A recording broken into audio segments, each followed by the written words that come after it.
If we're presenting a case in front of EEOC, what are they looking for? What are the investigators going to be looking for? In fact, to a point, what is the Supreme Court going to look for if an EEO case comes to them? We'll take a look at this. Starting out, some of the theories. Pretty self-explanatory. And before that, we'll talk about disparate treatment, and keep it again, treating somebody different. And matter of fact, you will be treating somebody different sometime, but there may be justification for doing that. And remember, we're all members of a protected class. All of us meet one of those 7. Let's talk about the first proof, the 3 burden shifting analysis. This is even up to the Supreme Court. They're going to look at this analysis. First of all is, did it establish a prima facie case? Can management articulate a legitimate, non-discriminatory reason why they did what they did? Why did you choose not to hire that person? Why did you choose to suspend that person? Why did you choose to cancel that person's training? What's the reason why you did it? And or the individual has to come back and say, you know what? Yeah, management gave that reason that there's no budget for why I couldn't go to training, but you know what? I think they're lying. And here's why. I got documentation or something showing that we've got $15 million in budget where I could have been sent to training.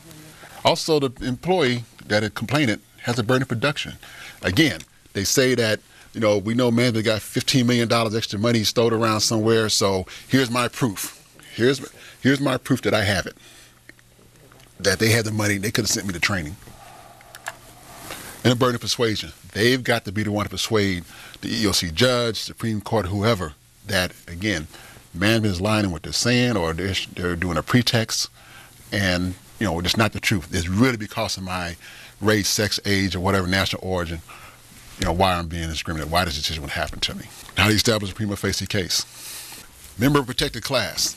Remember those 7 items and the additional 3. But for sure the 7, every person in this world meets one of those 7 criteria. So, fine, we know that's going to happen.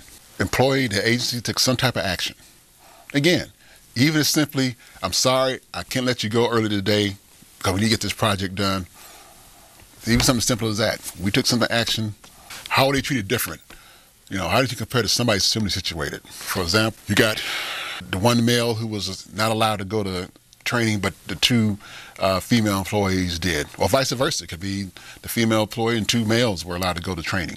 They were treated different in some way. And again, like we talked about, this can happen.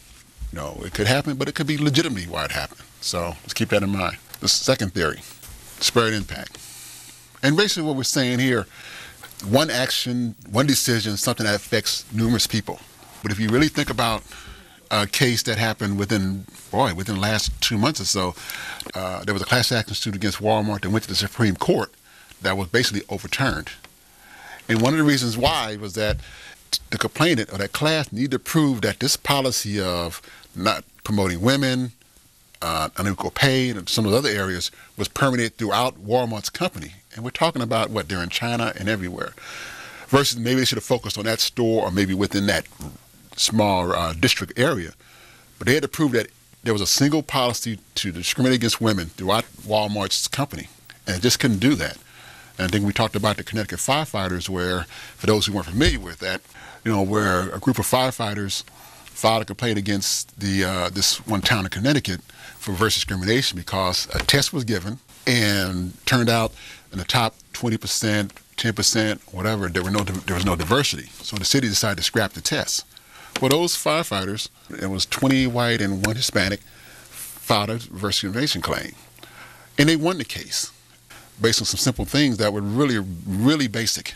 And when you talk about how were people being treated different, in this case, there was, the test was not illegal. It was not developed by the city itself. They had an outside consultant, so there was no barriers there.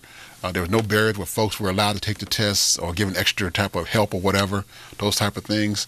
And, and also nobody challenged it. Nobody challenged and said the test was unfair.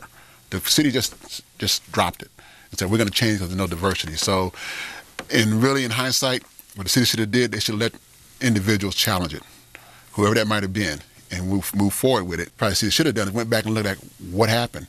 Do we have enough diverse candidates in our lower levels? What's our applicant pool? Or what's our pool within our lower levels of our organization? They didn't do that. Here's a big one you always hear, especially supervisors. I'm being subject to a hostile work environment. I was given a letter saying to come to work. I'm on leave restrictions, so now I'm in a hostile work environment. Well, you hear that a lot, and don't get rattled when you do, especially when you're just doing your job. It's got to change some condition of employment. Went to the first item, but let's talk about the second item, severe and pervasive. Giving a person a letter saying, well, you haven't come to work. Out of 2 weeks, you only been here a day. I think it's time for you to come to work, and we'll put you on leave restrictions. Is that severe and pervasive? No. You've got documentation. You got your timesheet showing that person's not coming to work. So no, it's not that case. So a person can holler that all they want, but again, they've got to show that, hey, I've been subject to this ongoing.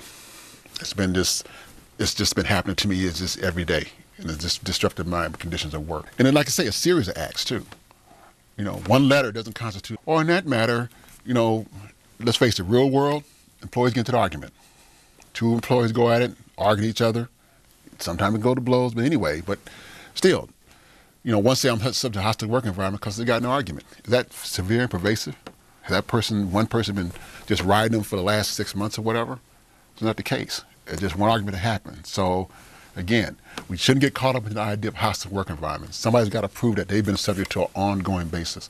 Along with that, management has not done anything about it. And then involves some type of harassment, kind of what I led before. Has the person been spoken to on an ongoing basis? They badger them or whatever. And what's worse too is has management talked to them and not done anything about it. So I think that's important about issues coming to your attention and dealing with it, even though it is maybe trivial and on the surface. And the thing about it is, and one you got to remember, it's on the work environment, not a personal action. Because you issue a letter to somebody saying, hey, you're on leave restrictions, you need to come to work on time, here's when you need to come, here's what you got to do to get a leave approved. That's not harassment. That's not a hostile work environment. That's not even altering the person's environment. It's just telling that, hey, giving instructions that you haven't come to work, we want you to correct your behavior. So keep that in mind. It's environment, not personal actions. The fourth theory, failure to make accommodations. And the key word is reasonable accommodation. It's one thing to say I need a building modified for $100,000 versus, hey, there's something maybe I just need to have something on my screen adjusted, or maybe just one small device that doesn't cost anything. Let's talk about disability discrimination. Is there somebody who's disabled? Could do the job. Maybe it could be adjusted. So again, disability discrimination. And the last one, retaliation and reprisal.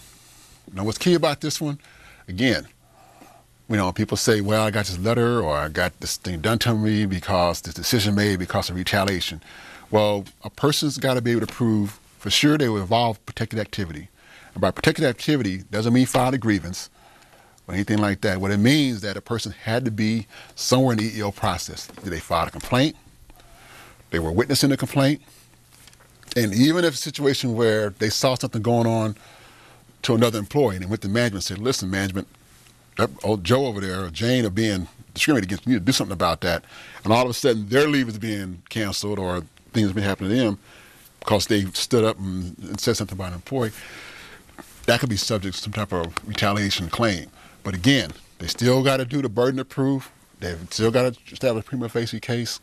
They got to go through that process. So again, we say reprisal, retaliation, we shouldn't get caught up in using those words.